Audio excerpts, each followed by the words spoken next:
তারা বিনদেশি তাবেদারি করত, যারা এদেশের বুকে হত্যা, গুম, ধর্ষণের স্বর্গরাজ্যে পরিণত করেছিল, সেই শেখ হাসিনাকে কিন্তু বাংলাদেশ থেকে মানুষ উৎখাত করেছিল। যার ধারাবাহিকতায় শেখ হাসিনাকে তার জীবন বাঁচাতে হেলিকপ্টার করে পালাতে বাধ্য হয়েছিল।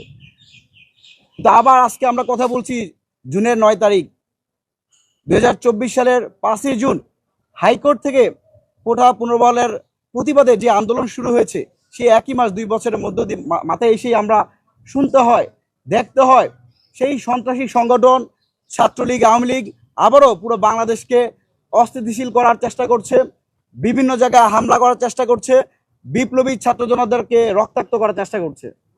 বিশেষ করে খুবই আশ্চর্যের বিষয় আমরা দেখতে পেয়েছি নোয়াখালীতে মাইকে ঘোষণা দিয়ে, ছাত্রলীগ মাইকে ঘোষণা দিয়ে বর্তমান যে নির্বাচিত সরকার বিএনপি সরকারের ছাত্র সংগঠন ছাত্রদলকে পিটিয়েছে। কয়েকজন এখনো হসপিটালে চিকিৎসাধীন রয়েছে।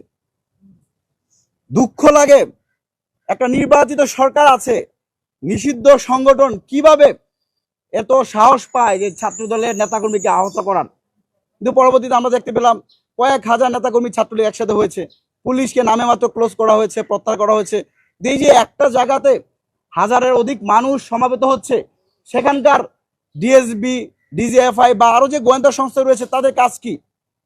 আমরা কি ধরে নেব এই সংশ্লিষ্ট প্রশাসনে যারা আছে তারা এখনো আওয়ামী লীগের পারপাস সার্ভ করছে?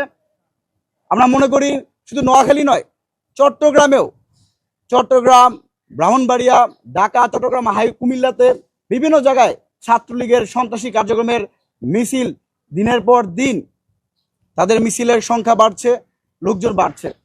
প্রশাসনের পক্ষ থেকে আমরা তেমন কোনো সমাধানের কোনো রাস্তা আমরা পাচ্ছি না। এই যে বিষয়গুলো ঘটছে, এই বিষয়গুলো ঘটার কয়েকটি কারণ রয়েছে। আপনাদেরকে যদি আমরা স্পষ্ট করে বলি, অন্তর্বর্তীকালীন সরকার ক্ষমতা থাকা অবস্থায় আমাদের সকলের দাবির প্রেক্ষিতে অনেকগুলো মানুষ মারা গেছে। আমরা 2000 অধিক শহীদের কথা বলছি, 30,000 আহত পঙ্গু যোদ্ধাদের কথা বলছি, প্রায় 300-র মতো অধিক ছাত্র জনতা যাদের অনেকের এক পা চলে গেছে, অনেকের এক হাত নাই, অনেকেই চিরতরে 2 চোখ হারিয়ে ফেলেছে। এদের দাবির প্রেক্ষিতে কিন্তু ইন্টারিম সরকার শেখ হাসিনাকে ফাঁসির একটা রায় দিয়েছিল। সাবেক স্বরাষ্ট্রমন্ত্রী আসাদুজ্জামান খান কামাল একটা রায় এসেছিল।